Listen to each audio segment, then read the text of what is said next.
New cards, PogChamp. New cards, PogChamp. Huh? How's that work? So, a new Rush Duel box released earlier this week. You can see it right here. We have Transcendence Miragius. It's like Dragius, but Mirage. So Miragius, which sounds strange, but whatever. So this new box came out, and I want to do a little video talking about it.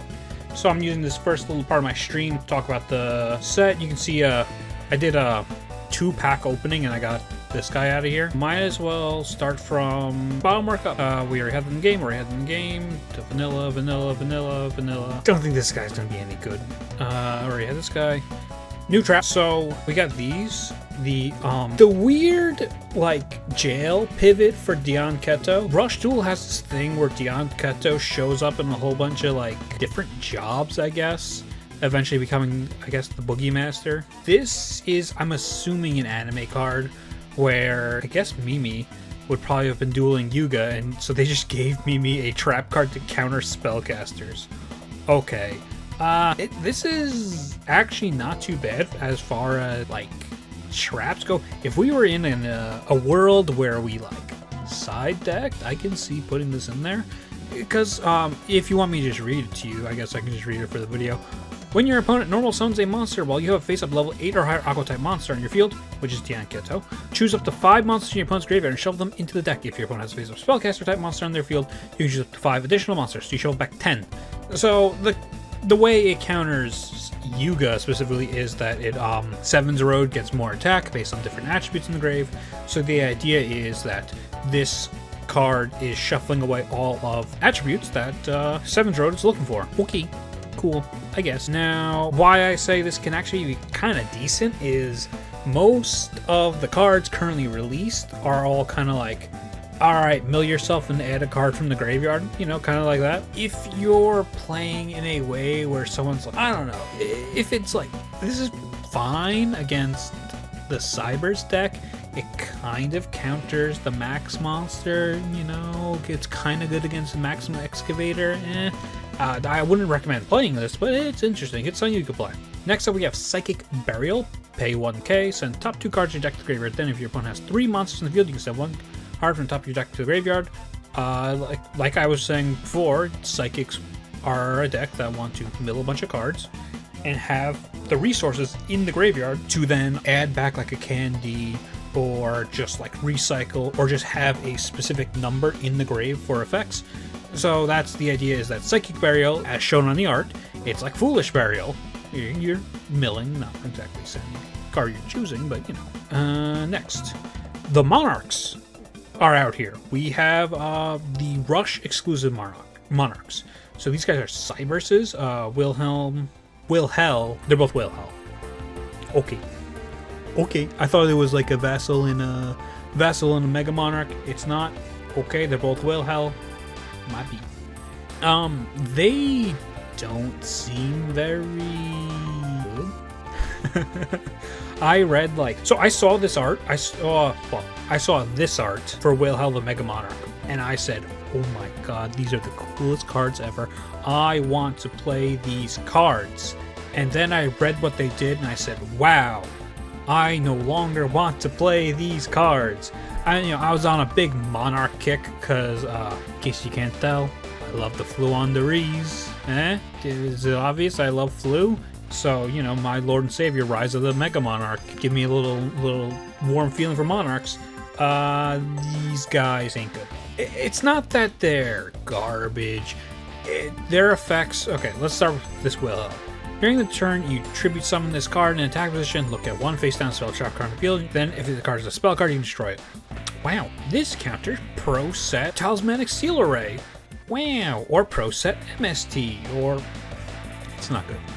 Not worth it. Obviously, you need to play Wilhel in the, this Wilhel in the Monarchs, because he's a 5 with 1,000 defense, and then in Rush, I guess, the Monarch stats are legit like 1,000 defense. That's like your Monarch stat. Alright, so we do have a Vassal.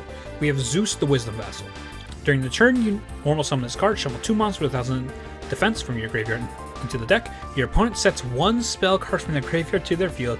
Then you can add 1 level 5 or higher monster with 1,000 damage from your graveyard to your hand. So, what this guy wants to do is, first of all, he wants you to already have your grave set up to be used. He wants you to shuffle back 2 guys, Monarch stats, 1,000 defense, and then the opponent puts a spell on the field for you. Yeah, oh, okay, spell on the field. And then you get Will Hell, then you summon Will Hell, destroy the spell card that they just placed. If this added Will Hell from deck, I would be more positive about this, but this guy adds Will Hell from grave, so you have to set up your graveyard with 2 monsters, and then also set up your graveyard by having the Will Hell in there already. It's not great. Not great. Do not like that. Let's just skip to other Will Hell. 8,000 defense, that's the Monarch stat. You can tribute summon this card in attack position by tributing 1 face-up level 5 or higher monster with 1,000 defense. So you can tribute Will Hell over Will Hell. Cool. During tribute summon this card in attack position, your opponent chooses 1 card in the field and you destroy it. That's actually a pretty decent effect in a game where the opponent is not just spacking their entire hand onto the field. Like from Zeus and from the other Will Hell, it's obvious that their design exists in a world where the opponent is pro-setting spell cards to empty the hand so they can draw more. Therefore, why would they not just sacrifice one of those pro-set spell cards to be destroyed by the Megamon? Don't know. Don't really know. It's, obviously they're not always going to have a pro-set spell card, so Will Hell can just pop a card. Also, dude, he's 2,400 attack. 2,400 I think is one of the Monarch stats in in like standard Yu-Gi-Oh, but dude's also limit 3. He's limit 3. There's so many good cards that are getting limited 3. They put Ghost Cyclone to limit 3. It's rough. It's I don't like it. I don't like it. I love their art. This is one of the coolest cards I've ever seen in my goddamn life. I don't like it. Maybe further Monarch cards can like change it up, or maybe if they get a skill. I do not believe they have a skill. I don't know if they're actually in the game, but let's say the person who runs Duel Links meta has an uncle who works at Konami that said there are 2 new skills that I'm not sure you can actually get right. Moving on. Night Vision the Phantom Pigeon. Funny. If you have a trap card in your graveyard, send top card of your deck to the graveyard. This card gains stack equals the number of trap cards in your graveyard times 200 until the end of this turn. If you have 5 more trap cards in your graveyard, inflict 1,000 damage to your opponent. Level 7. 2,200, 1,500. This guy's pretty good. This guy is pretty good. There's some lesser played out skills that revolve around mixing, I think it's Wing Beast and Warriors, I want to say. And Night Vision is pretty damn good over there. I think there's also like Thunder and Wing Beast. That's another combination. Or it's like Thunder. I really like this effect. I really like that this guy just basically says, yo, we're in the grind game. Let's go. And he can legitimately just ping your opponent for 1,000 damage every turn if it's set up properly. Like, we don't have a crazy amount of back row right now, so we don't have a lot of useful traps, but we're doing so much milling. He's even milling with his own effect. We're doing so much milling that I think Night Vision's definitely going to... And then attack game, that's not something you shake a stick at. That's pretty good. That's pretty dang good for the attack game. Not going to lie. Next card. So we already talked about Zeus. Now, we got this guy. Dark Magician's Curtain. Is the card in Yu-Gi-Oh! The spell card just called Dark Magic Curtain, I think? Pay 700. Activate top 4 cards of your deck. You can choose up to 2 activated Dark Magician or Dark Magician Girl and add them to your hand, and you place the rest on the bottom of your deck in any order. I really like this card. I really like this card, but I was like... okay, how do I say this? I was cooking, right? It was last night, 12 a.m. I saw the box was out. I had only loaded Duel Links in the afternoon to do my dailies and to progress in the event. And I said, oh man, I bet I could cook something with this. And I was just grabbing the DM cards, throwing them in my deck, and then I said, this looks damn good. Did some test hands, and I said, this looks like crap. But that's it looks cool. It looked cool, but that's like my own device there. The Dark Magician related skills just kind of turbo out Dark Magician, you know, either finding it through searching it, but it also plays 7's Road. Next, Brick, Phone, and Yan Yan. During a turn, you normal summon this card, place one card from your hand on the bottom of the deck. One fates a monster in your opponent's field, loses 500 attack at the end of the turn. Then you can add one level 7 Aqua type monster from your graveyard to your hand. Hey, that's pretty good. So basically, you know, we are like Rush Duel in its current form doesn't really Rhoda, it adds back from graveyard.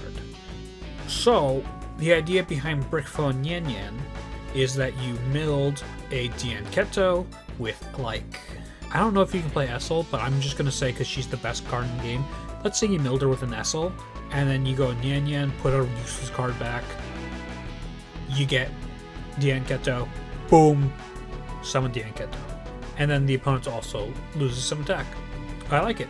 I think she's really good. I think Bubble Era is kind of legit now. I would have to look more into the tools already in the game, because I remember grinding out the Mimi event just to get, like, you know, play sets of everything, get her skills and everything. I don't have her level, but I don't know what else the deck can do. It's got good loops, and it's got good, like, loops, I say.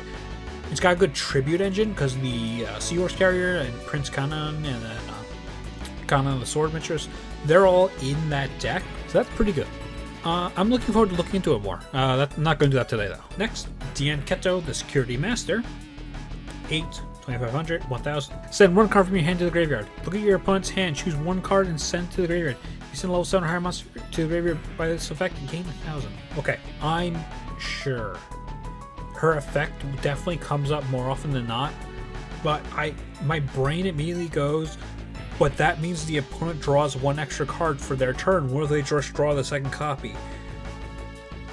But if they, like, get stuck with a legend in hand and Dian Keto just like snipes it, hey, that's pretty cool. And if they end with a hand, you can look at it. See, looking at the hand is crazy, right? But so often are we in game states where the opponent has no hand that you have to think, how often is this chick gonna be online? Like, it's not often, right? I still think she's pretty decent. She's got really good stats. Not 1,000 to us. 2,500 on an 8-star with all the tribute stuff in the Bubble Era deck. It's pretty good that way. Life point gain is kind of irrelevant, but the idea is that she's sniping 7's Road out of Yuga's hand, right? That's like the anime effect. That's what she has. Interesting. I think it's interesting. Again, I'll look more into Bubble Era some other time. 7's Road Sorcerer. So we have another in the 7's Road archetype. This guy, send 3 face-up monsters from your field to the graveyard. Special summon 1 level 7 or lower spellcaster type monster from your graveyard, face up to your field. If you special summon 7's Road by this effect, you can turn 1 7's Road Witch from your graveyard, face up to your field. This guy, if you really just want to win more, this is your man, right? So very win. He's like, oh, you can trade out your low-level spellcasters for 7's Road and Witch. I'm looking at, but Maximum Overload just summons it for free. Maybe he'll be better if I put him in the Dark Magician deck, but listen, all I'm saying, Maximum Overload just summon 7's Road for free. That's all I'm saying. Now the old, obviously we already talked about Wilhel. Can Melody. 2,400, 1,800. Return 1 other face-up level 5 or higher monster from your field to the hand. Choose 1 face-down card in your opponent's field and shuffle into the deck. If your life is lower than your opponent's, you can add 1 level 1 psychic type normal monster from your graveyard to your hand. This card is fucking insane. This card is cracked. This card is broken.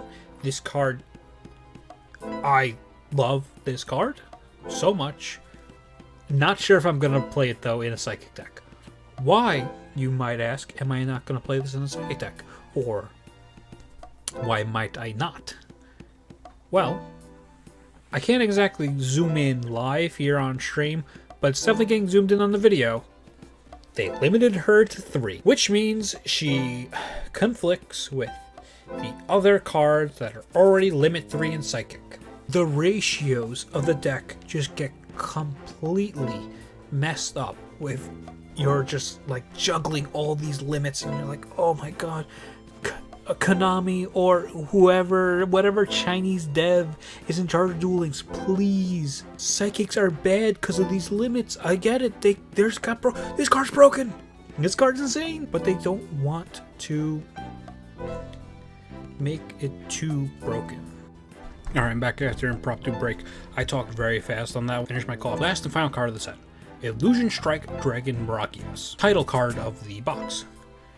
7, 2500, 1500. I believe those are the same stats as Dragias. I know Dragias is 2500. I'm assuming he's also 15 defense. So 1 level 7 or higher, Dragon type monster from your hand to the graveyard. Up to 2 face up level 7 or lower monsters on your opponent's field lose 1500 attack till the end of this turn. This turn, this card destroyed a monster by battle. It can make a second attack on monsters on a monster during that battle phase. I would have more like deeper thoughts if he wasn't limit 3. Another one, he's limit 3. It's hard to say. It's hard to say. It's hard to have a deep opinion about this guy. I don't really like him all that much. Lowers the attack. He has a weaker version of the regular Dragias effect.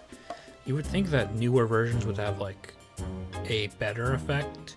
Obviously losing 1500 on 2 monsters is huge. Like, yeah, this guy in Dragias is just OTK. But limit 3 just kind of kills his viability to be played alongside Dragias, because it does the same thing like I was complaining about Psychics. You just start ruining your ratios with all these weird limits. Yeah, you're gonna see almost your entire deck when you play a rush duel, but it's awkward. It's really awkward. Yeah, I don't have really too deep a thought on Miragias. And that's the new box.